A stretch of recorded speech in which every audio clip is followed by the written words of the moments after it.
and I'm here talking about Cisco Secure Access and our new AI assistant capabilities, as well as some of our capabilities to help protect organizations from data leaks due to the use of AI by employees. So first, I know that not everybody's familiar with Cisco Secure Access, so I want to kind of go over a little bit about it. It'll be a real quick overview. If you want to find out more about it, you can go to cisco.com. But Cisco Secure Access is our secure service edge. So it offers a cloud-provided security solution for access for your users to both private apps and to internet. And so what we can do is we can provide proxy capabilities, DLP, we can provide many pieces, many security controls within the stack between your user and those applications. So things like DLP, things like malware inspection, firewall, IPS, all of that. I'm going to focus today on the data loss prevention and ChatGPT, as well as other AI solutions, and bringing all of these pieces together and making it work for you and your users is complicated. So what we've done is we've unified the policy. We've taken all of the policies that you would need for all of these different components and brought them together. Now, simplification, things can always be simplified more, right? So in order to do that, we've taken and added an assistant to this unified policy.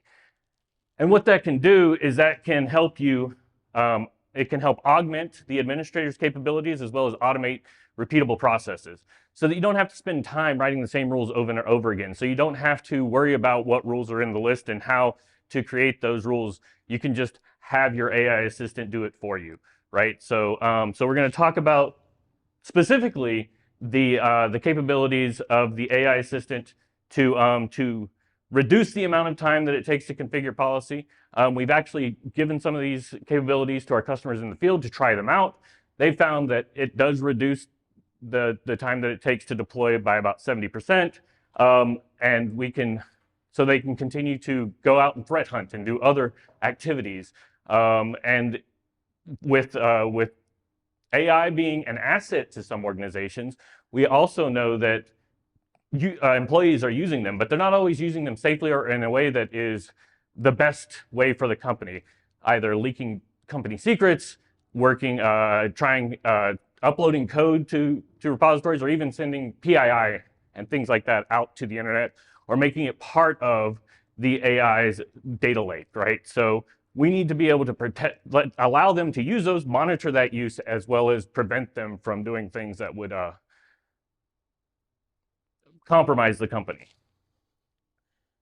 So again, I said that we can write the policy and reduce the time. We can take this time down to about 10 seconds, and we can intelligently create multiple rules at the same time, performing different actions for different users and different groups, and we're going to see that in a demo towards the end of this presentation.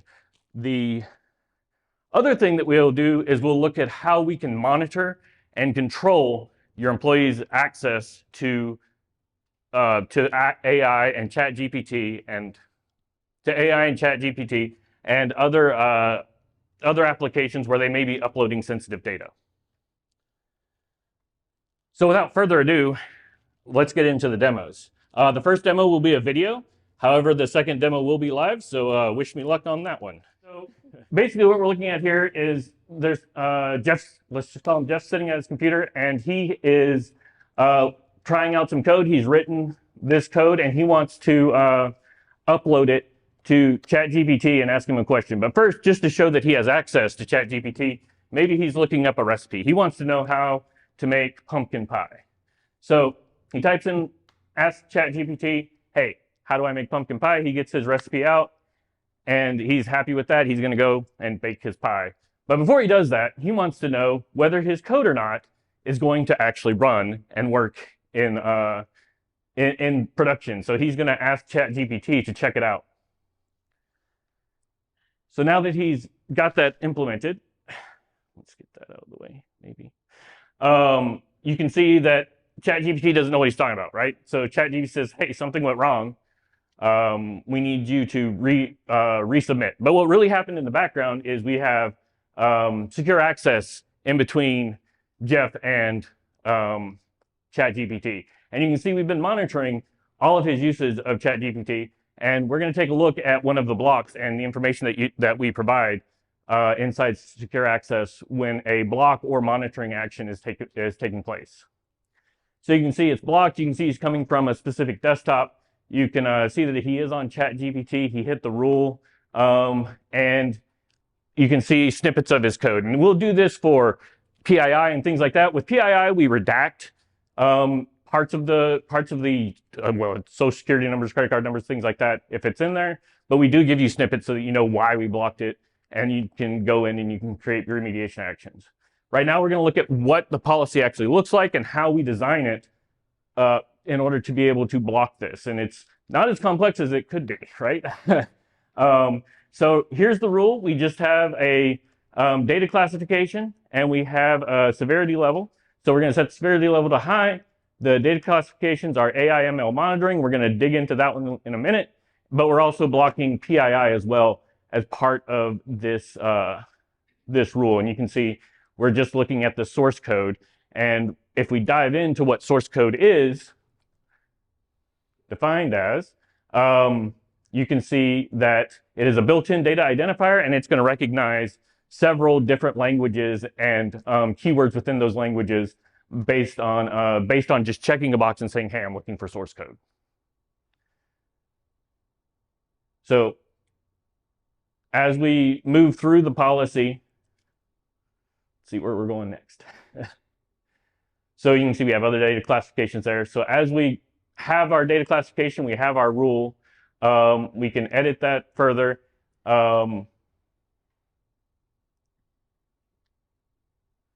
And you can see we can add labels. We can look for labels within the files. We can say who we want to match within as a source so that we can monitor specific people and specific devices, as well as all of these other categories that we have within applications in order to monitor them. So it's not just AI that we're focused on, even though that's what's big now, right, that everybody's talking about, and that's something that we need to be aware of.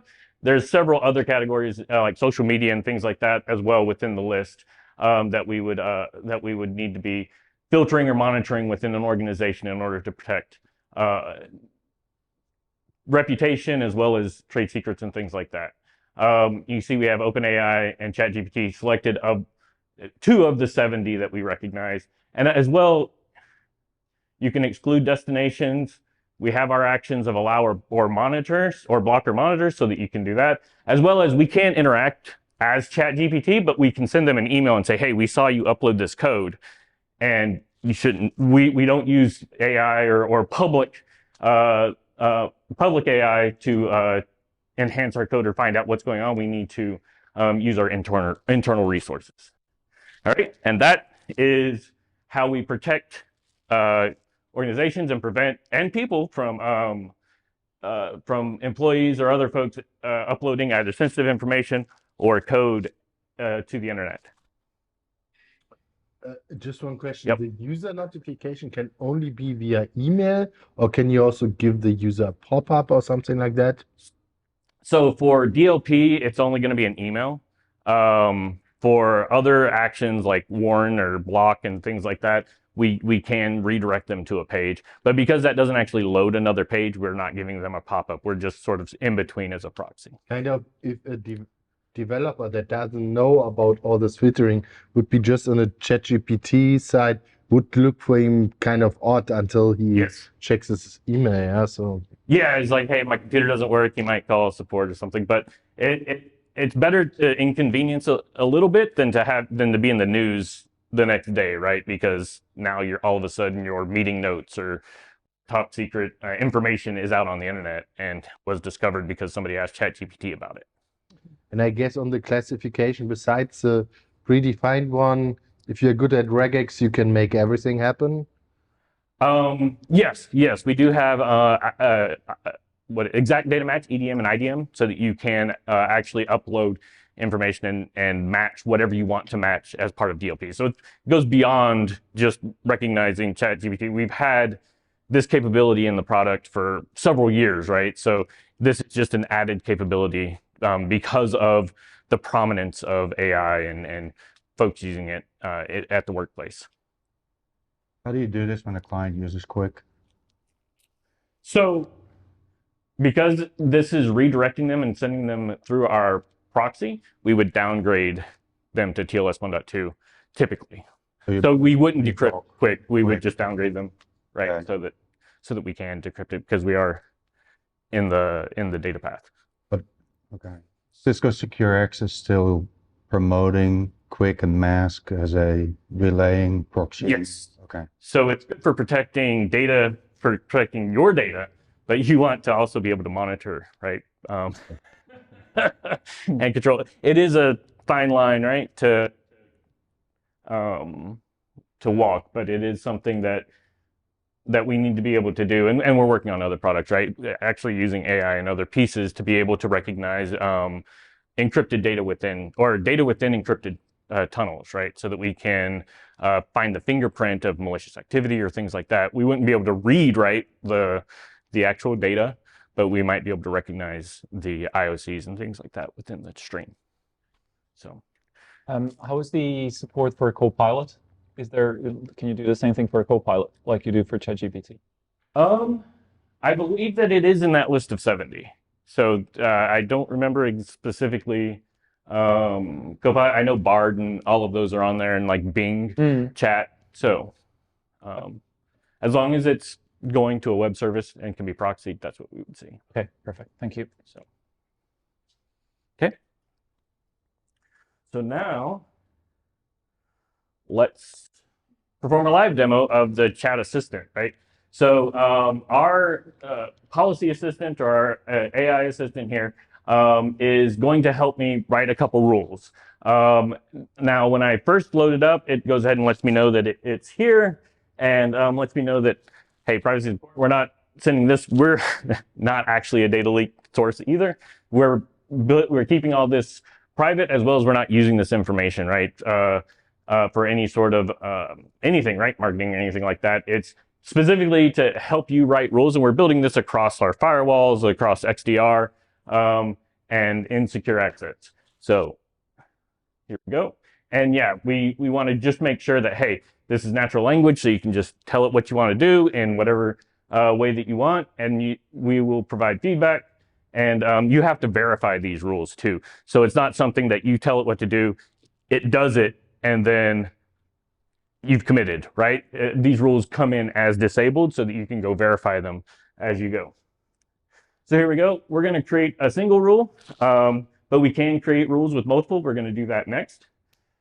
So let's see. I want to say allow Justin to access AWS Jira.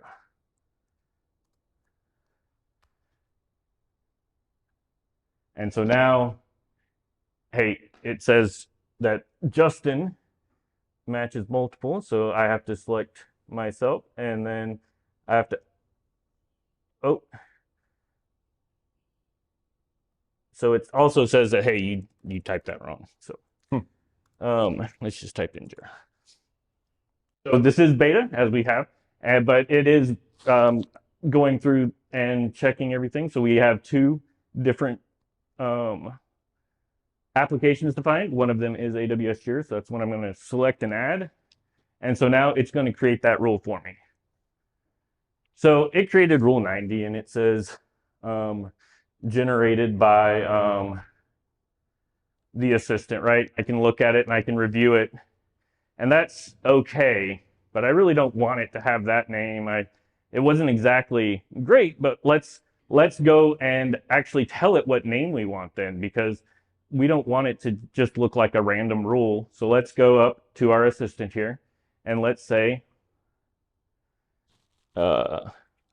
allow Jeff to access YouTube and warn sales when gambling. So we've got some problem with sales making risky activities. So we're gonna actually allow Jeff to go to YouTube and warn our sales group when they go to gambling sites. So we'll just say, hey, we want to name one of them allow YouTube, and we'll just misspell it here. And whoops, so we need to tell it, at least even the person needs to know that, hey, name them allow YouTube and warn gambling. Sorry, I'm typing over my shoulder. This is not how I normally sit at my desk.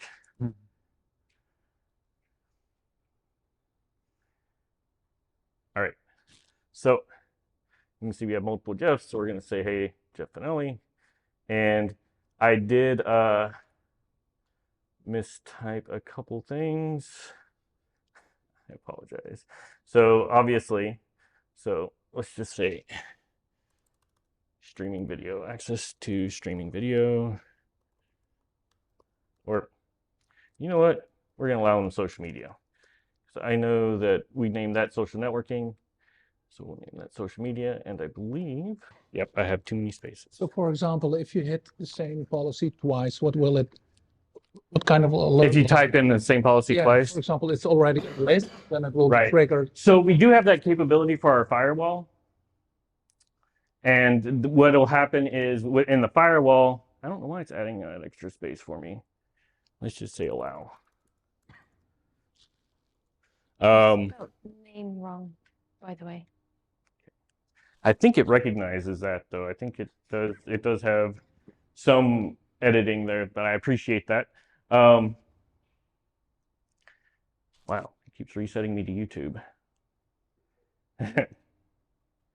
It's the last time I do it live with a beta project.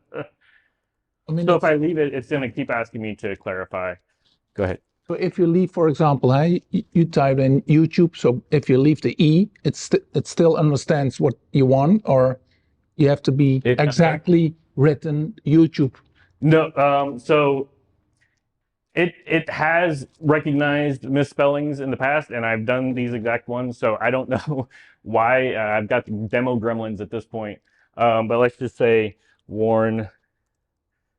It has decided that it does not like me today. Regarding accuracy, So accuracy, yes. So you can be inaccurate a bit, and you can use different words. Like I keep saying allow, you can say permit, you can say other words. Jeff wants to go to YouTube or something like that, and you can be natural there. But obviously right now I'm having some technical issues here to actually have it accept those rules that we tested earlier. So let me Does it? It's Go ahead. obviously asked you to clarify specific words there. yes. Does it ever ask you to clarify your intent?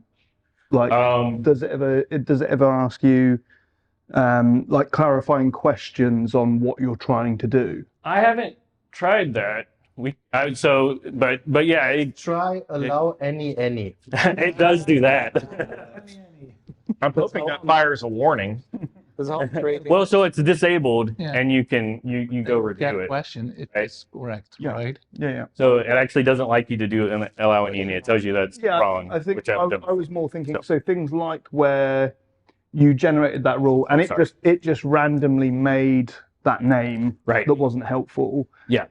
It knows that it's going to have to create the rule name. Right. Why not just get it to say, what do you want to call this rule?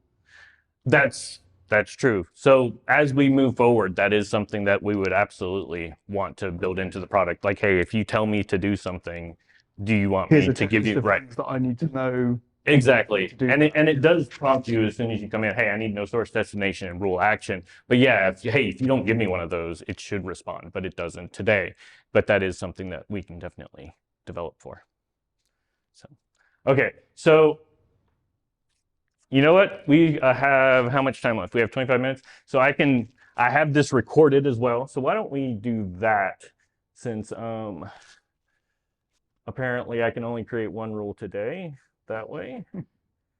So if we come in and we look at the recording, I can show you what was supposed to happen.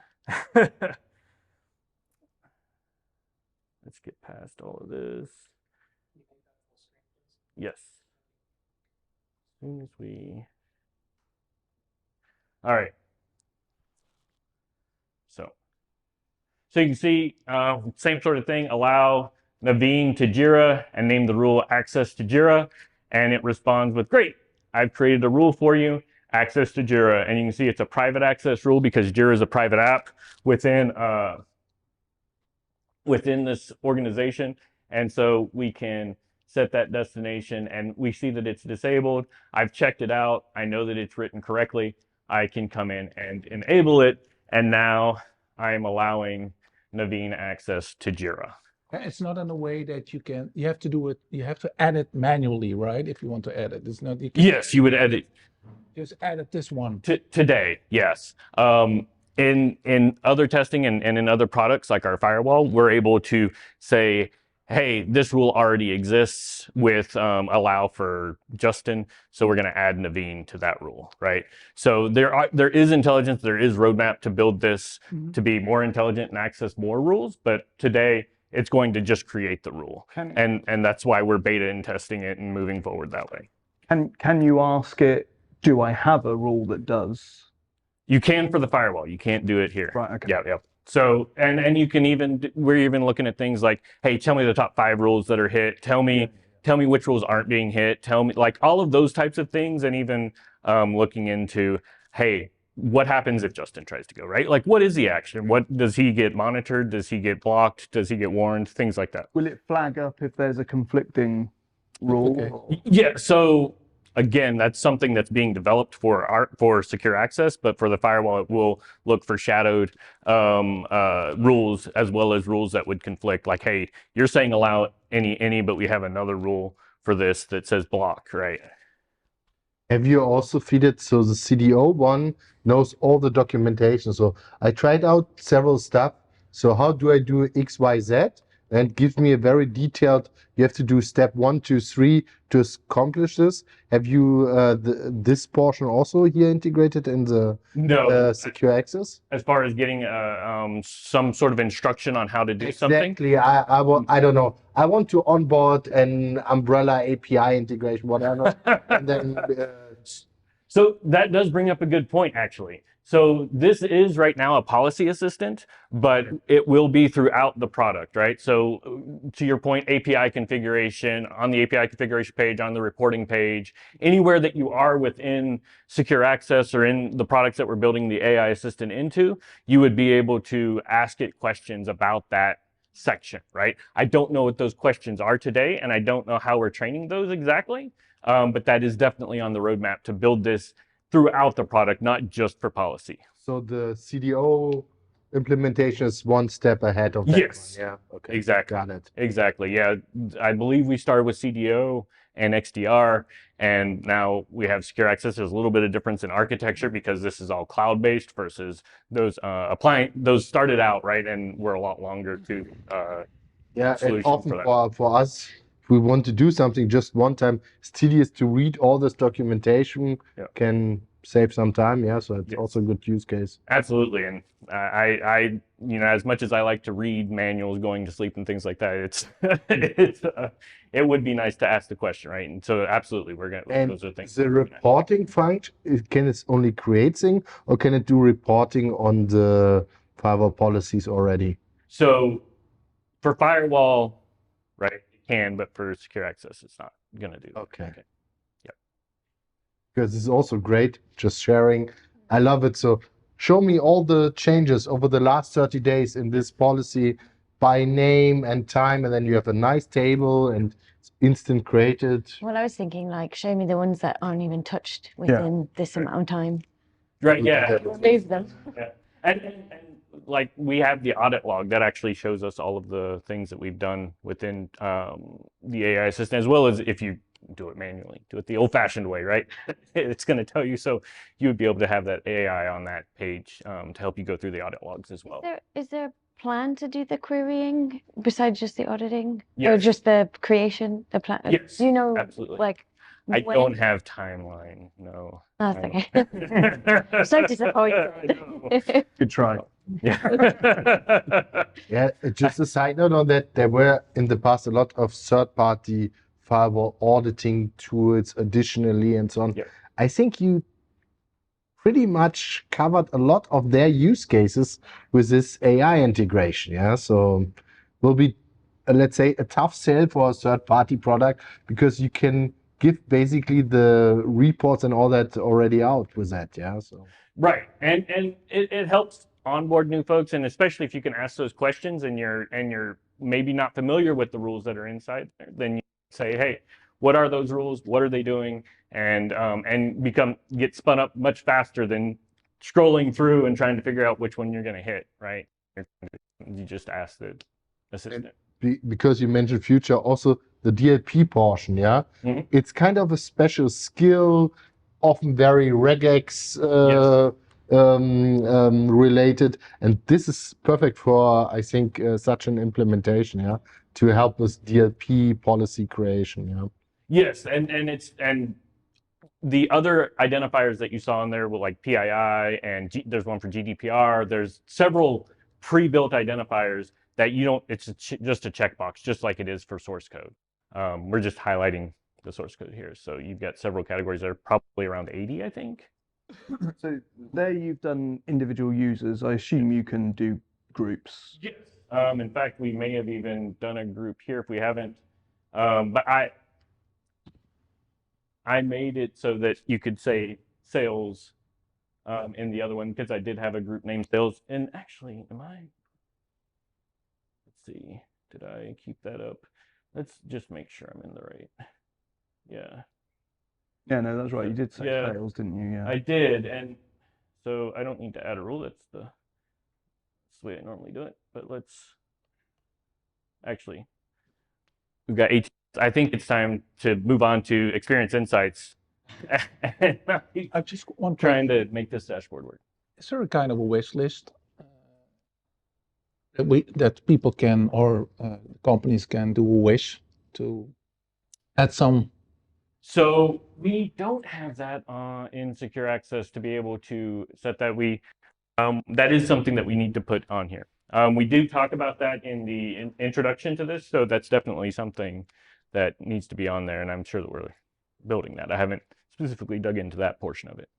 How are you adding those categories? So for like the AI, you say you've got 70. Right. Obviously, like every day, there's more AI companies popping up and all that kind of stuff. How are you populating that? Is that through Talos? It's through Talos. Yeah, Talos is our threat intelligence, and for those that aren't aware, is our threat intelligence group that does threat hunting, our categorizations, and everything else. It's a large team of folks that have all the tools and capabilities to be able to do that for us, and it informs all of our security products.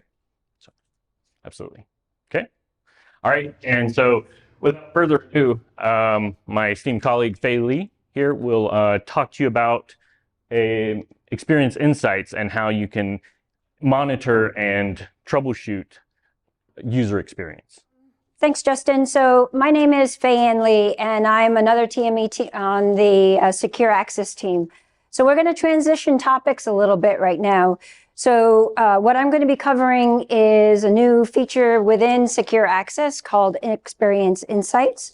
And the whole purpose of it is to provide some insight into the digital experience of the users that are connected to our service. Right, so as Justin had mentioned previously, this is our complete SSE solution here. We have all of these capabilities built into the product. What I'm going to be focusing on right now is this portion right here, which is our digital experience monitoring capability that we just released last week, I believe it is. Okay, and so now that we've got our users connected to our service, and we've got our policies, clever policies, and built by our AI assistant, policy assistant, right? We've got the users, now they're able to connect. They're now accessing their applications from wherever they are in the world, and then those applications will be also any place in the world. And so Now you need to kind of deliver a seamless user experience for your connected users, right? So they'll be calling up and they may be having some issues. And what we need to do as the administrators of the service, as part of what we're building in here, is the capability within our dashboard to provide insights for these users as they are trying to access their application. So we provide information about how we can troubleshoot that experience, right? Is that user, they call up and said, I'm having problems getting to an application. Just need to check your microphone. Oh, yeah. Can we pull your hair back here a little bit just so we're not getting rubbing? Sorry. No, that's perfect. Okay. Girl problems, I'm sorry. I know. But then I don't have a mirror. Never mind. I'm just not. Slip back here. Your right shoulder. There we go. Okay. Hair problems. Okay. So we have our user connected and they're having troubles, right? So then, as the administrator, we're looking at the dashboard here and then, the user is saying, we're trying to determine, is this user having issues because of their home network? Is it their Wi-Fi problem? Is it the ISP? Maybe, hey, they're trying to access this application. Maybe that application isn't even online. Or if it is, maybe there's some performance issues trying to reach that particular application. So we want to be able to provide all of these insights for the administrator to be able to help their users that are connected. And we're doing this with our new feature called Experience Insights that's built into our Secure Access solution.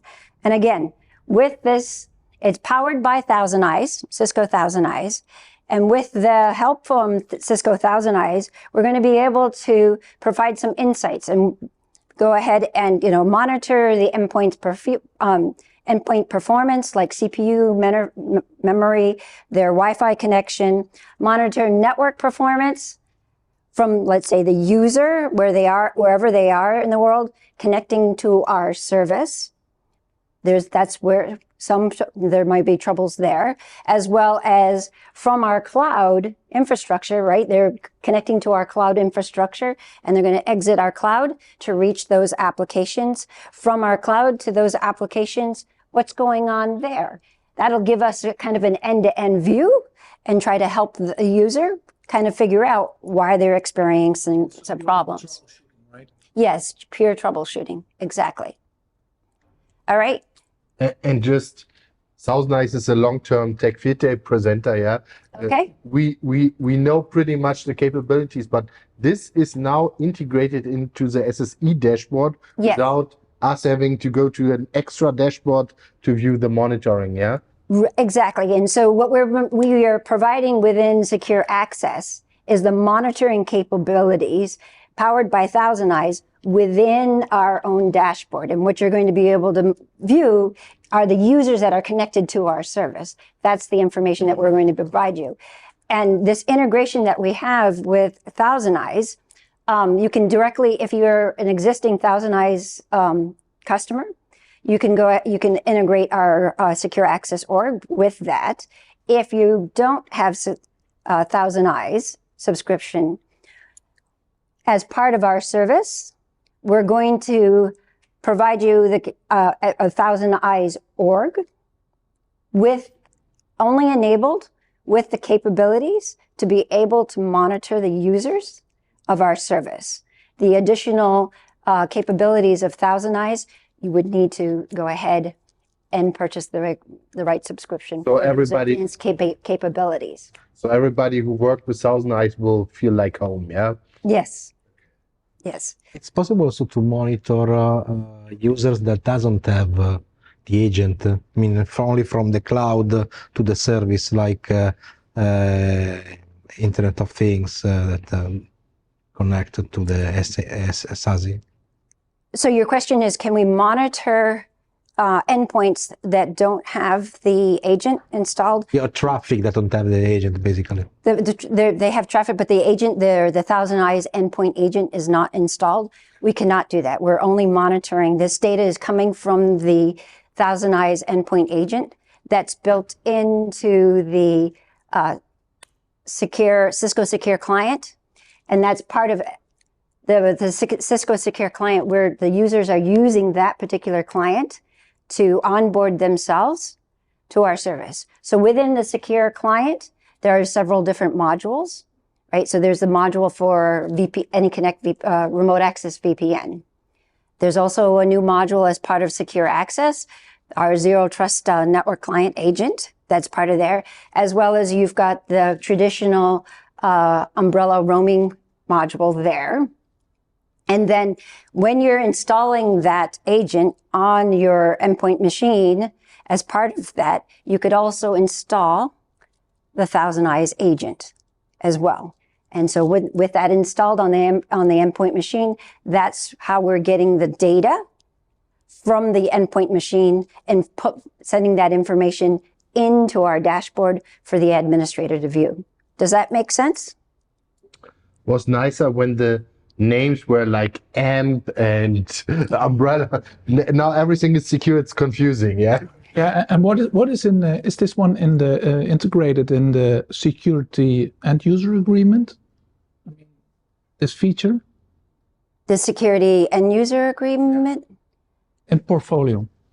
If the customer wants to have a security end user agreement, is this part of that agreement? You mean Is it the enterprise agreement? Yeah. The enterprise agreement. Well, it's part of, so yes, the enterprise agreement. So you're going to be able to get this capability when you purchase Secure Access. So Secure Access, the solution itself, is not part of an EA today, but it will be later on. Thousand Eyes is, right? Yes, it is, right? Or as part of the user protection suite, you'll be able to get this capability. Okay. All right, so right now what I'd like to do is kind of move right into a demonstration. So I'm looking at this, my org here. This is a live demonstration. And so what we're looking at here, right from our overview screens, I can go to Experience Insights, go to Management, and that's what we're looking at. But before I do that, I want to kind of pivot over here and just give you a view of how we can go ahead and integrate the Secure Access, Secure Access with Thousand Eyes. So all we need to do is go to the Thousand Eyes dashboard. We'll get a token, enter that token in here, and now the two organizations are integrated with each other. What here I'm showing here down here is the agent, the string that registers those endpoint agents. So, right, you install the client software on the end user's machine. Great. Now to tie that user's machine to this particular org, Secure Access org, in order to be able to monitor it, you need to register it with our organization. And this is the string that you would use to go ahead and register the agent. Or perhaps as part of installing the Cisco Secure Client, as part of that bundled package, you could also enter in the token and this registration key. And so the end user wouldn't need to do this step afterwards. It's all part of the installation package. All right. Once this is done, we can go here and take a look at this dashboard. Right. So here's our overview. And what we're looking at here is now we've got a map of all of the users around the world that are connected to our Secure Access service. So you can see here we've got some hotspots of here in North America, Europe, and Asia. You can scroll and just get a holistic view of all the users that are connected to the service. You can view them by who's online currently, who's offline. And if I want to go ahead and drill in a little bit more, I can by just clicking. And again, so now that we get to start drilling into more of the details of where the users are located. And then if we hover over, we get this information here. This is indicating this user was connected at one point in time. That's how we know that they existed, but they're offline right now. the blue icons right here. These users are online. And again, if I click, I know that it's this user, Ima, and she's actually online, and we can get some more detail about her connection. I'll dive into that in just a little bit. What I want to go, before I do that, I want to go down here a little bit more and take a look at, that was the map view of being able to see all the users on this that's using the service. Here, down here in this section here, we've got a list of all those users. And what you're able to see here in this particular summary view, right? Who is connected, where they're located. We get some information about their device, their connection speed to our service, a little bit of the, the performance of their connection. Now, all of these users here are not on Wi-Fi, so that's the reason why the stats there are not visible. But now we've got a summary view just of information of the endpoints that are connected. And we also have this view here of the health status. So we very quickly, we can see that of these users, who's offline, and of those that are online, and then with that endpoint agent that we're monitoring, what's their health status. So this user calls in, hopefully it wouldn't be this particular user calling in because they've got a healthy connection, right? But here, this particular user, the health status is at risk. We could go ahead and double click and get more detail about that user's connection. I'll do that in just a moment. I want to be able to just scroll down over this, go through this overview page. So I've been focusing a lot about the endpoint and their connection to our service, right? This part of the dashboard is now talking about the applications that the users are trying to reach. So from our service to those applications, what's the performance? What's the response time, right? What we can do here is I've got a view up above of where my user is connected. But from here, I can say, well, okay, so this user is connected in London. Let's go ahead and take a look at the data center in London. And now these top commonly used SaaS applications that we're already, with the service we're monitoring, right, we can get an idea of the latency, the response time between our service, our cloud service, and those SaaS applications. And this will change by region. Will this also be integrated in Meraki dashboard, or? Will it be integrated in the Meraki dashboard? That's a very good question. That would be a question for the Meraki team to... The wish list. A wish list, yeah. They may be. But yeah, right now I'm just familiar with the secure access integration. All right, so here's the list of the SaaS applications. Now I want to go ahead and drill into a particular user. So just quickly, the latency and the jitter there, that is to your secure access service? Yes, yeah. Right. So then the users to our VPN headend, to our edge data center, measuring that latency there, okay? Now, I know that I have a particular user that is connected right now. Let me go ahead and filter for him, okay? And so I see here for this particular user, they're calling in and they're having problems, and the health status has got this at risk. Okay, let's go ahead, drill in, and see what the issue is. And so with this page right here, right, we've got a really good view of the details of the end user's system. Where they are located, their device, the IP address, the version of software that they're running, right? All of this information may be helpful for the troubleshooting purposes, right?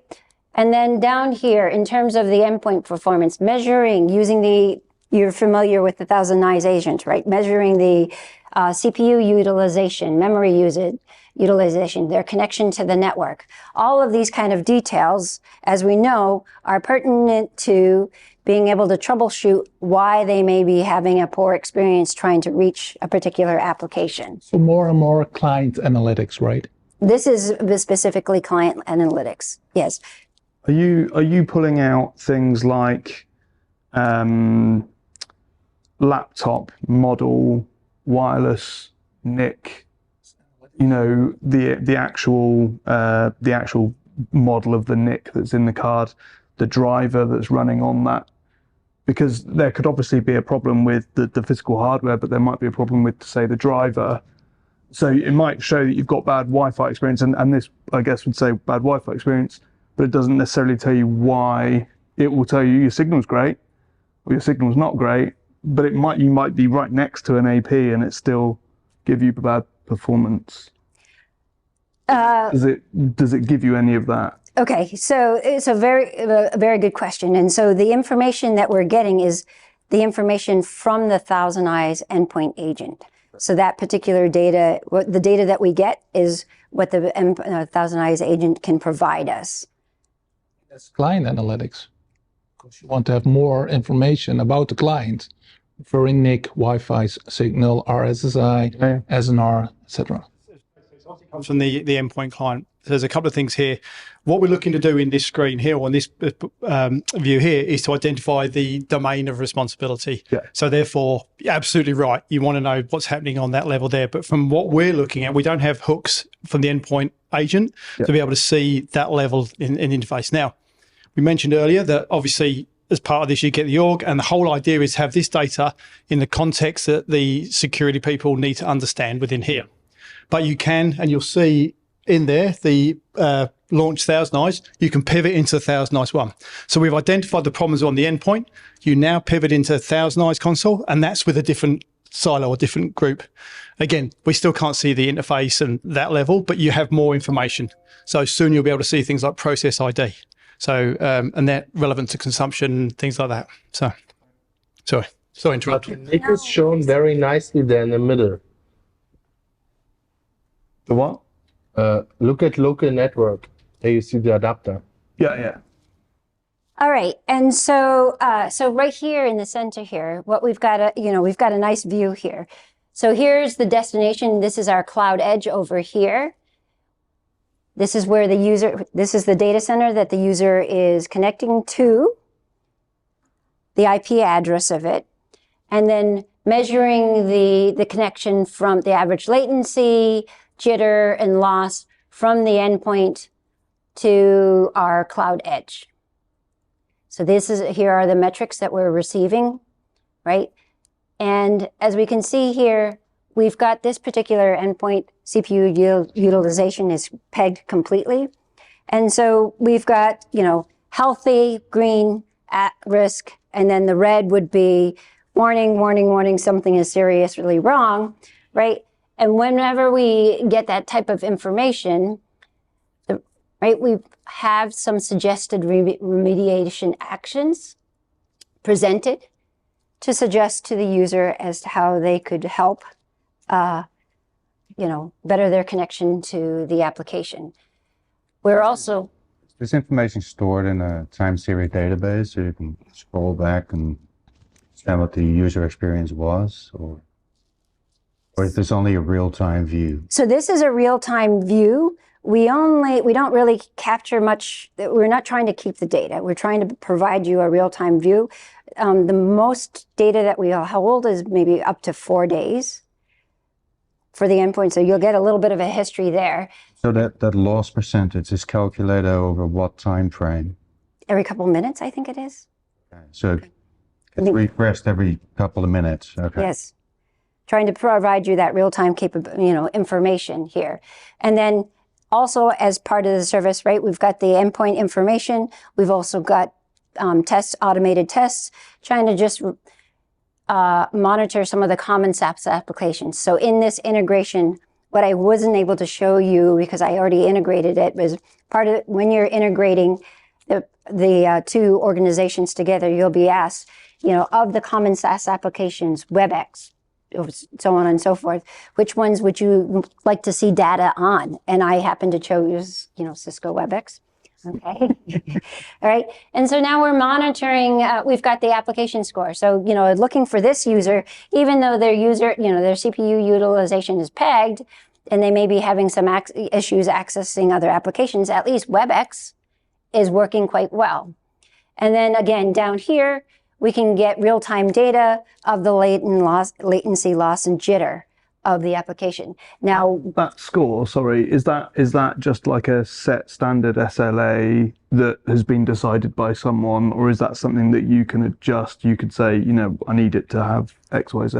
There's no SLA there. We're just monitoring the active web, and just getting stats there. Okay. If that makes sense, right? And so, unfortunately, right now this doesn't look very interesting. So this user is logged into WebEx because we are able to get this stats. But what we are doing, what fills this data down here, the graph data here, is an active WebEx connection. So actually being on a call in a meeting and being able to do that. And so this user is simply logged in, but they're not actively on a WebEx conference call at the moment. So that there's no graph data being shown. Makes sense? Yeah.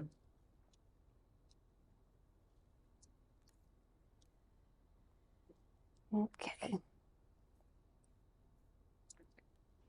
So again, going back here, pivoting into these locations, just what I showed you, that was one way of accessing the information. You could also pivot directly in from the dashboard view as well. On that main view, is there a way to just say, don't show me if they've got a great experience, I just want to see the ones that are having a poor experience?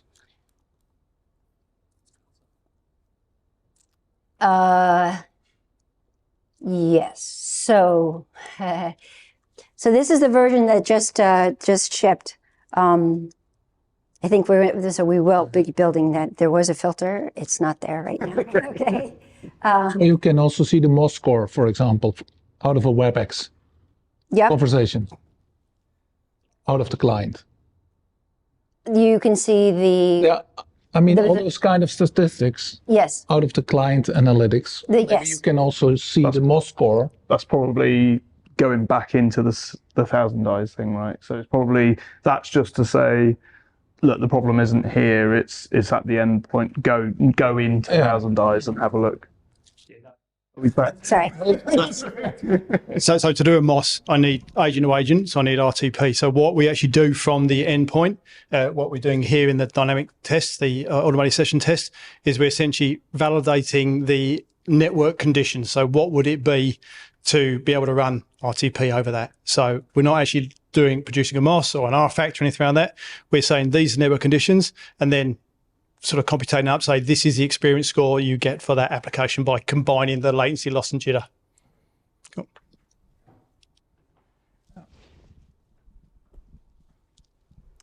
All right. How come that on that client the client was pegged at 100% CPU, but here it shows 1.50? It shows 15 where? No, it was a different one. It's a different client. So it was a different client. It was my Eng2 client that we were specifically looking at. All right. Memory's creeping up now as well. Yeah. It's an automated test that I'm running on the machine. All right. So that's pretty much, that's the demo that I wanted to share with you today. And again, this is part of Secure Access is a single, you can purchase it with a single SKU. And as part of that SKU, you do get this kind of 1,000 eyes capability without any additional licensing or cost to be able to do the monitoring that you need to do the basic troubleshooting of your users as they are accessing applications through our Secure Access service. Because the 1,000 eyes, the trial, not the subscription, can only have 1,200 flows, I think, right? Monitor 1,200 flows out of 1,000 eyes. Okay. No, But I no, not that. He's good. So are you asking, is there a limit to what yeah, out of the flows, yeah. out of the flows? I don't believe so. You can quote. I mean, as part of No, we're the looking. agreement between the integration, right? Correct. It's just So there's so where we work is on units. So how many the test consumes so many units as opposed to flows. So we're looking at that. So what we're doing from the endpoint, this is embedded. Said this is everything you got to include now. Including that is things like one dynamic test. So you said we choose WebEx, Teams, Zoom, whichever you want there. And then it's the other tests under there. But there's no limitation on what it does in there. It's actually testing the function that we've got there. The only limitation there is from that proxy out or from the device out. And that is then, it's the 20 most common SaaS applications that you have through from there. And that's testing that beyond to the endpoint from that. And that's dynamic. It's just whatever 20 that is getting. No, it's actually the 20 we built. So from the start perspective, it's what we consider to be the 20 most common in there. So it's not a top or not choosing. It's just a 20 selection.